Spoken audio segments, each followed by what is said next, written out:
Hey guys, welcome back to the Bucket Think Tank for another rapid fire comic book review. Actually, we should probably stop calling it that because if you notice, I'm pretty long-winded. But anyway, let's get into it with I know. We'll start with Sean Gordon Murphy's Murphyverse with Red Hood. All right. Now this is not written by Sean Gordon Murphy. It is written by Clay McCormick. This is actually his first, I believe, his first foray into the DC Comics universe. Let's see what he's got. So this is really the story of Red Hood, of Jason Todd. And of course, like every story with Jason Todd, we have to pick up with the most important part of his life, his murder. And of course, the kidnapping by the Joker and the torture of him, which leads him to revealing that, hey, Bruce Wayne is Batman. And Joker's like, you gotta be kidding me. That is like the worst, like, you're not serious, right? And of course, Jason reveals, yeah, it's true.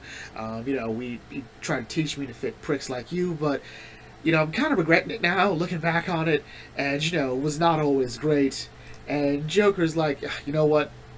Best thing I can do to sort of salvage this terrible reveal, I'm going to just let you go and live with the fact that you've just betrayed Batman.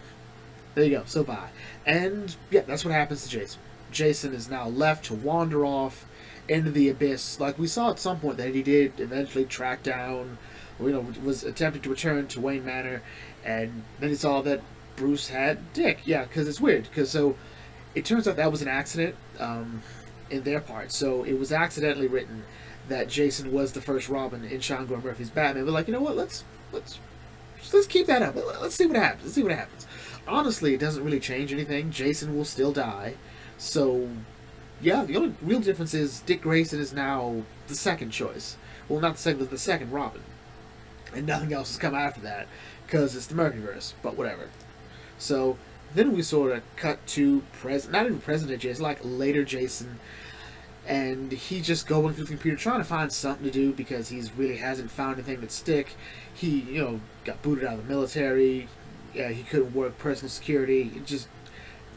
He's got too much going on, so no. So while he's traveling through here, he finds out that Wayne escaped prison. So technically, no. That means that this is current continuity. This is the present day. He's like, dang it, Bruce escaped. All right, whatever. I'll deal with that later. What else is going on here? Trainer wanted, and it turns out this trainer here, Gan. I hope I said her name right. Or Gan, has a history with Jason. And so he goes to see her, and then we get the reveal. So somewhere years earlier, when Bruce was still active as Batman, there was this other part of town that Bruce would often get to, and this girl here is declaring herself Robin with her bicycle, going around stopping crime. And after an incident where Jason breaks up a robbery at a liquor store, which involves even Nightwing, so it's still the GTO era, if I'm not mistaken. So there's that. It sort of leads to Gon sort of wanting to be trained by Robin. She's like, okay, he's fighting on par with Nightwing. Nightwing was Robin, so okay, he knows how to fight like a Robin. And so while visiting Jason in prison because he was arrested, she's like, I could use a teacher if you're interested, because I think you know Batman and you were trained by Batman, so there's no better choice. And God is interesting because she's a bit more optimistic than Jason, which is not hard. It's not hard to be more optimistic than Jason, especially in a post I've been tortured by the Joker and can't find a job and have been replaced by the only man I ever called my father. So yeah, but what's really interesting is just seeing the kind of person this Robin is. She's very much a community Robin, and the whole thing I'm thinking would this have been a better approach to Becky Cloonan's Batgirls, or even G. Willow Wilson's Miss Marvel, this sort of hammering home the community aspect of this superhero. And Jason sees what she can do, like, what, she's got the heart, and she's like, what, I keep saying I could do it better than Batman if I would do it. This is a chance for me to try to actually do it better. So he approaches her, and I do love Gon's personality. She keeps calling Jason Beer Guy because she doesn't know his name. And she points out that, I didn't quite notice it. It might have just been me being slow. But she's a pretty sturdy gal. And she says that she doesn't like being called Gon because people the girls at school called her gigantic. And she's like, well, they sound like gigantic assholes. And I like that little bit from Jason. Because, I think one thing all the Robins have in common is they really have no patience for bullies. So that was cool, I think. And then we sort of go, okay, so what we're going to do, we're going to train you on, is how to descend upon prey. Turns out Gon is afraid of heights.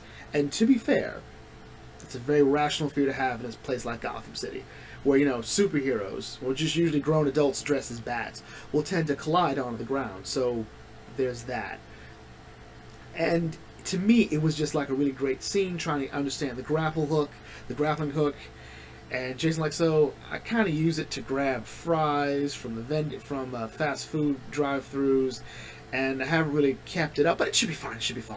So it doesn't, it's not fine. And what really happens is she actually just tackles the dude who's trying to rob a lady here, and it's a really cool scene. And Jason's like, what? That was great. How'd you do that? Turns out she played rugby at her old school. And Jason has this Shifu moment from Kung Fu Panda. So if you remember, in Kung Fu Panda, Shifu was trying to get Po to learn conventional martial arts, conventional training. And Po's bad at it. But then he sees Po trying to get food. And he actually has proper form and whatnot. So Shifu's like, when you focus, when you try to do things the right way, you sink. But that's my fault. I cannot train you the way I train the five. Jason's like, I've been trying to teach you to be me. I can't teach you to be me. I can only teach you to be you. So he's going to tailor this to suit her strengths. And that's great. So none of this flying stuff. You're going to be boots on the ground, and you're just going to ram these people, and we're going to hit. And I love it. I love that reveal. Oh, it was great. Ultimately, Batman White Knight Presents Red Hood was alright. Could it have been better? Probably. Some of the art didn't quite really translate to the fight scenes the way I think it wanted to. I think it tried to do too much. But overall, I think it was fine. The big problem I have with this is that it interrupts this flow of the bigger story going on. But hopefully we'll see Gon in the actual main story. And yeah. So overall, I think it was fine. Next is Flashpoint Beyond issue 4. By Jeff Johns. So this one opens up pretty alright. So what's really cool but also a bit weird is how we start up. So we see Thomas looking at the body of Eobard Thawne, the Reverse Flash, and he's the latest victim of the Clockwork Killer. And I have no idea what that means. What I mean is, this has been a mystery in the background of the past few issues, but I've never quite felt like it mattered. And that's the weird thing. But the internal dialogue is really cool here. He talks about how Thawne is, he's able to make multiple changes on the timeline. He's able to manipulate it. In a lot of ways, he's technically already dead. Thawne has probably died 8 separate times. But because of the Speed Force and his time travel, it's sort of like time doesn't quite know which death sticks. Even in the button when he was killed by Dr. Manhattan, he still wasn't quite dead. It was weird. But anyway, one thing I do like is Thomas pointing out that this is where he belongs. With a scalpel and a body, being a doctor.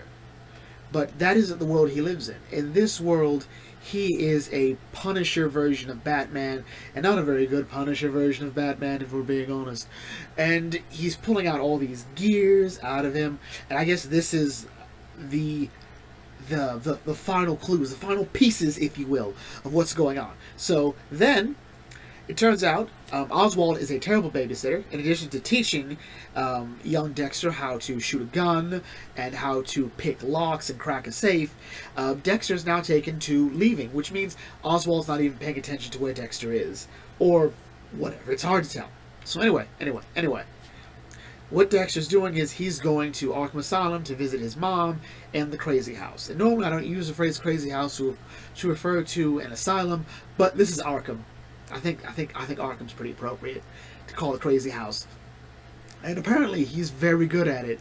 I guess Oswald taught her a bunch of other stuff. But whatever. But to Oswald's credit, he does sort of go Alfred mode, which is an interesting thing, because clearly Oswald is supposed to be the Alfred stand-in for this Flashpoint universe, but we don't quite see him take the Alfred position. He sort of seems to just be following Thomas around. But when Thomas doesn't seem to care where Dexter is, Oswald points out, Dexter is a kid whose sister has committed suicide, whose father has been murdered, and his mother is in an insane asylum. The kid needs help. He needs someone to help guide him through this, and look, I'm not it. Alright? All I've done is teach him how to shoot things and how to break in this stuff. I'm sure that won't come back to bite us later. But whatever. Thomas is like, look, I have to fix this. If I get these gears together, it'll fix everything. And it's sort of weird to figure out what Thomas wants. He's trying to save his son, but it doesn't seem like he's trying to save it from, the great darkness or whatever. He's like, if the Flashpoint universe exists, that means there's a chance that whatever universe Bruce is in, he might not be alive. It's weird. I have to go back. I don't know. But anyway, remember how I said hopefully it won't come back to bite us, that Dexter knows how to do all this stuff? Well, either Dexter is a prodigy, or, Arkham staff sucks every verse you're in. Maybe the Arkham universe was not that bold a statement. Maybe Batman's not that skilled. This, 8-year-old? Dropping down from grates, knocking out full-grown men. I just can't. It's ridiculous. But anyway. Dexter's reunited with his mom. And it's just sort of weird. He's like, Dexter, our little boy. Because remember, Gilda went crazy and slammed her head. And now half her face is scarred. It's just beyond scarred. Skin just got peeled off. With Harvey Dent in the main continuity, it was like acid that perfectly fell on his face. Or like an explosion that perfectly blew up half his face. But she had to have imagine what she had to do to scar half her face that well. I don't know. But she's like, it's okay. This place hasn't hurt me, Dexter. It's helped me. And it's going to help you too.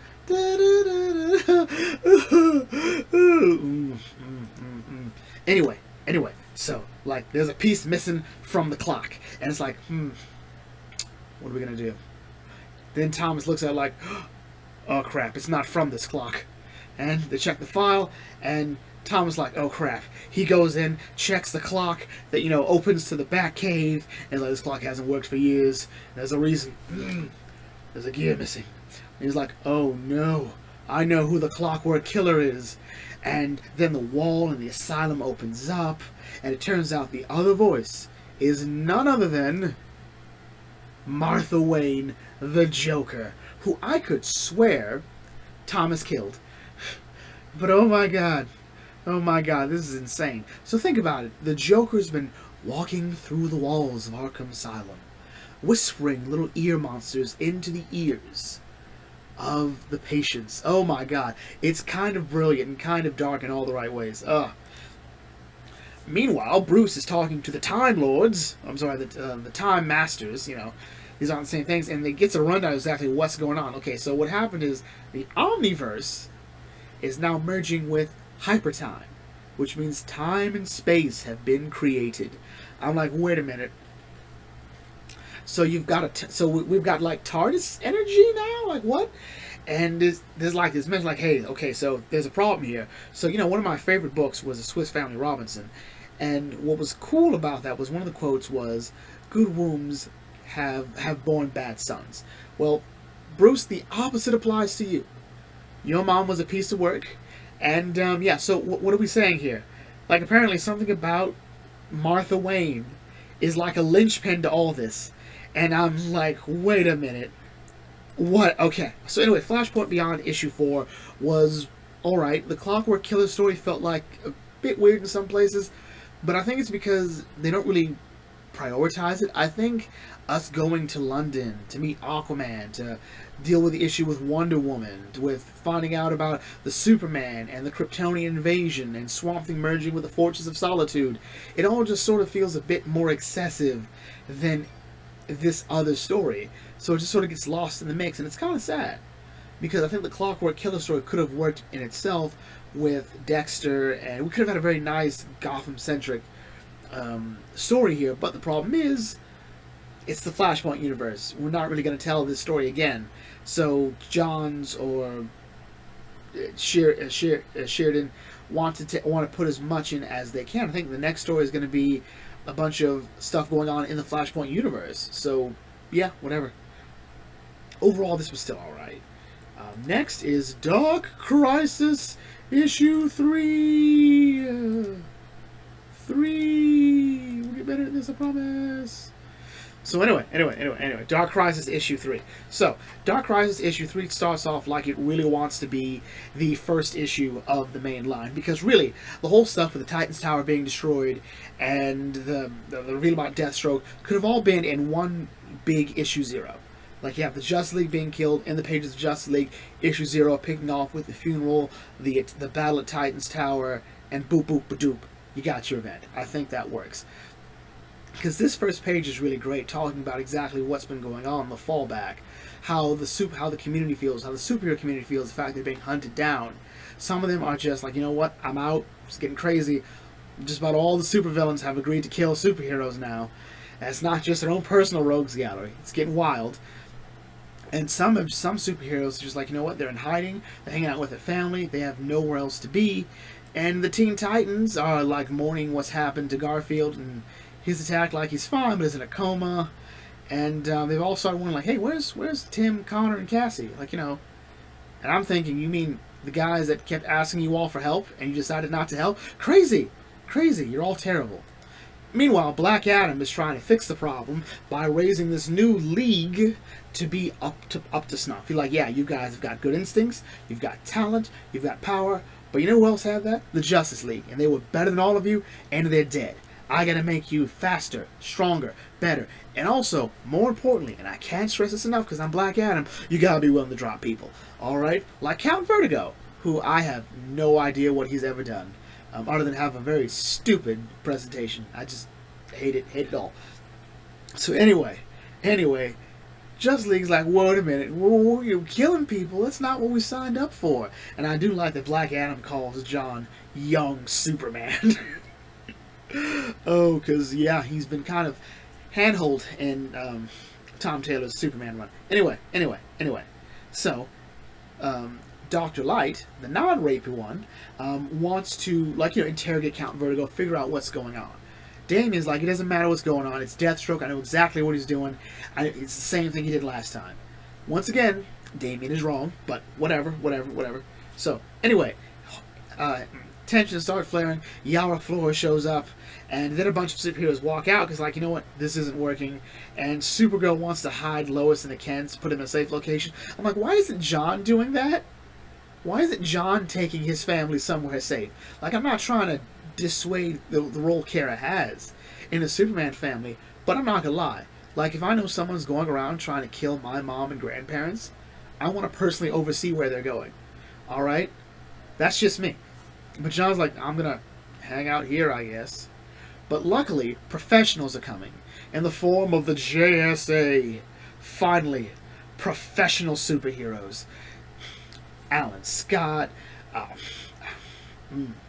Jade, Obsidian, Dr. Fate, looks like Khalid Nassour, Dr. Fate, Mr. Terrific, Wildcat, Hourman, Adam Smasher, J.J. Williams? No, is it J.J. or Akeem?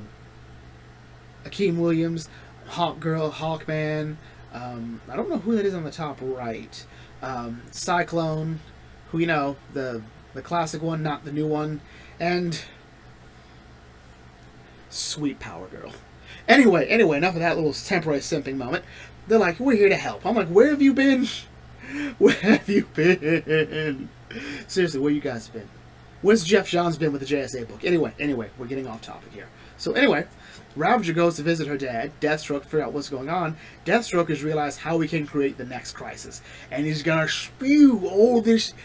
It looks like the sludge from the Tim Burton Batman Returns movie that was coming out of Penguin's mouth, and it's now infected all the villains that he's recruited. And the last word is like, no! Meanwhile, Black Adam's fed up. Like, you know what, fine. The Justice League won't listen to me, didn't listen to me, and they're dead. The Teen Titans didn't listen to me, and now the new Justice League doesn't want to listen to me. I'm done. I'm done trying to work with heroes. Time to call professionals. I've messed that up. Anyway, Sector 666, Hal Jordan and is taking the entire Green Lantern Corps. Like, okay, so if Necron was there, that means his Black Lantern, this Black Central Power Battery, will probably be in his sector. So if we go there, we can more than likely figure out exactly what's going on. We can maybe take the fight to them. And to be fair, the entire Green Lantern Corps does have the chops to take him down. I mean, well, at least it has the numbers and the power. But the question is, can they take on just Necron? I mean, there's Darkseid there, there's the Anti-Monitor. The numbers aren't there. Or at least the power's not there. I think they have the numbers, but not the power. But whatever. So they go in, they meet Dr. Pariah, and Pariah's wearing what looks to be the Crazy Man suit, and like, you know, he's trying to master the darkness. And all I'm thinking is Kingdom Hearts. But anyway, his plan is the heroes of Earth Zero are special. Each is a world unto. So each of them is a world unto themselves, effectively. So in other words, Wonder Woman is basically her character just spans off pretty much throughout the entire multiverse. Same thing with Superman. Same with Batman. Same with Aquaman, Flash. These are characters that exist throughout the entirety of the multiverse or the omniverse. There's never not been one of them, and even when universes where they've been killed off, their impact shatters through that world. So they're sort of fixed points if you think about it. And yeah, Hal Jordan doesn't care, and this is terribly out of order. I hate it. So he calls out the big shots, the Justice League, which is kind of messed up because, you know, they failed to stop him. So I guess fake ones would fail too. But anyway, Hal grabs onto the glowing orb and realizes, oh, I know what you're trying to do.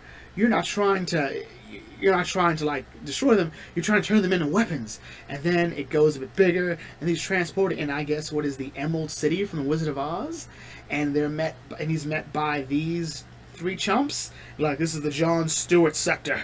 What are you doing here? I'm like, wait, John Stewart sector.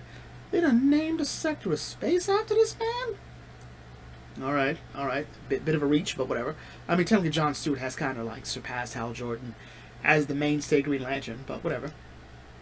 Meanwhile, Black Adam has had it with no one listening to him, and no one trying to follow his lead, so he's decided to join up with the Legion of Doom, which for some reason has put Punchline in its ranks. I get one reason is because no one wants the Joker on this team.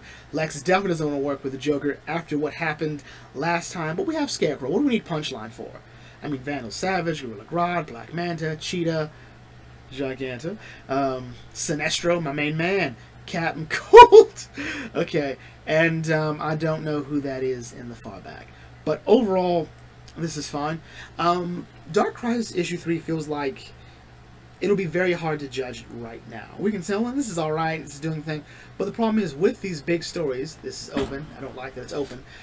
It's very hard to always judge it in the moment. The best time to always judge these big crisis events is after it's all said and done, when the dust is settled, and we look back on it again. What's weird is that this is the first like proper crisis story, but we've had plenty of crisis-like stories in the past 3 years. In addition to, well, even longer than that. So Convergence was basically a not crisis. It just said, hey, the multiverse is back, which is basically what a crisis event does. And then there was Rebirth, which actually Rebirth was to set up Doomsday Clock, which was the creation of the Omniverse. But before Doomsday Clock came out, we had Dark Knight's Metal, which was sort of like not a real crisis, but really brought everything that had been missing in New 52 to the forefront. Almost like they just sort of came back. It was weird. And then Death Metal happened, and we actually talked about the guys that created the DC Universe and the designers. Basically, it was a crisis event, because like the whole status quo had changed. It was supposed to lead to Future State. So yeah, it was weird. So this needs to stick. This needs, whatever change this brings in, whether I like it or hate it, needs to stick. Unless David Zaslav comes and is like, you know what, didn't happen, uncut it, uncrisis the event. I don't know. This is not an infinite crisis. It's not a final crisis. This is just a crisis that I am crisising. Alright? I don't know. Overall, though, this in itself was good. Like I said, it should have been the first issue, because everything else is just kind of unimportant. Alright, you could have all set that up in issue 0, and this is a great place to start it off. And finally, the final icing on this cake here, Batman 125 by Chip Zdarsky. So, Zdarsky is at it again, and last time we saw a lot. we saw the death of Penguin. We saw Tim Drake get shot in the neck. Bruce having a freaking panic attack because once again one of his sons might die. He almost came close to going in and revealing that, hey, he was Batman. Like, just send Robin there and I'll deal with it later. But no, he was able to get himself together and get him the help without revealing himself. But whatever. So now here we come. It's afterwards. Tim is on the mend. Bruce does still not want him going out. His argument is, like, you still should have seen it better. You should have been aware. But Tim understands what it's about. After the death of Alfred and, of course, a Robin almost dying, it brings back the idea of Jason. And he's never really he's never forgiven himself for that. He's never forgiven himself for the death of Alfred. Which, yeah, if you read Tom King's Batman, I wouldn't forgive myself either if I was him. He's also, like, led to a falling out with Damian, but whatever. So anyway, Bruce is contemplating his life and his not kids, who he calls his soldiers. Steph, Dick, Duke, Cass, Babs. All of them, like, they're dedicated to the cause, but they also have dreams, aspirations, love lives they want to try to get started. Being this soldier in Gotham City isn't just the only thing they want to do. But Bruce is like, I couldn't even get married. And, she's kind of dumped me ever since I lost the money. Now she's sleeping with some dude. I just, like, you know what? I can't have dreams. I can't have dreams. I don't blame Bruce for thinking that when you look at it from those lenses. But anyway, as he's busy brooding, as Batman tends to do, there's a bright light in the background, and what is it? It's a robot. And the robot's throwing hands. And Batman's like, I gotta get out of here. I gotta get out of here. And he's essentially, like, knocked around through Gotham City. Always like, you alright? Like, look, I will live, but I'm going to need some specs. And they can't access the specs. This thing is apparently comprised of a bunch of different robotic tech, including a Mazo. So this is not easy. It's a learning, murdering robot. It's DC's Terminator. What are we going to do? Send in Cass, Steph, and Duke. Cass, Steph, and Duke don't got this. Alright? If this was a human, I'd put my money on Cass. But no, it's a Mazo tech. It's gonna learn. And what's Steph gonna do? Well, it's a robot. She can tech. No, she can't tech a Mazo. What's Duke gonna do? Get beat. And Tim's like, all right, let's get you out of here, Bruce. Let's get you out of here. Let's go. And it's still chasing him. I'm like, oh, no. It's okay. Nightwing's here with an expendable motorcycle. And it's like, yeah, okay, fine. It uppercuts, kicks, and shoryukens, 3 of them. Grabs Duke, takes his mask off, like, who do you think you are? Dick comes in with a double ice cream sticks, and was like, who do you think you are? And he just holds up the cow like, I found the Batcave. And it's like going in like, no. Batman's like, okay, I think I know who it is. But to help, I gotta get all butt naked. Alright, takes off the cape, takes off the suits, takes off the gloves, down to his just box. Like, if I've just now remembered this, that means someone's tampered with my mind.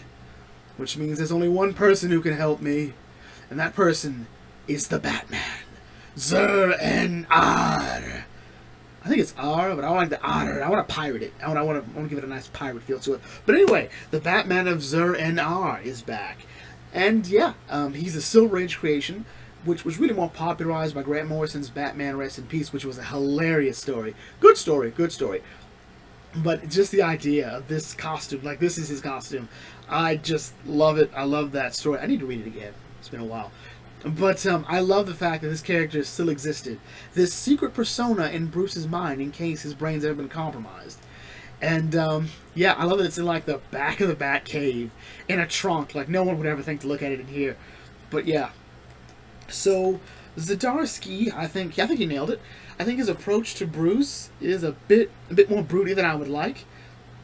But you know, whatever. He's not a sad sack like Tom King's was.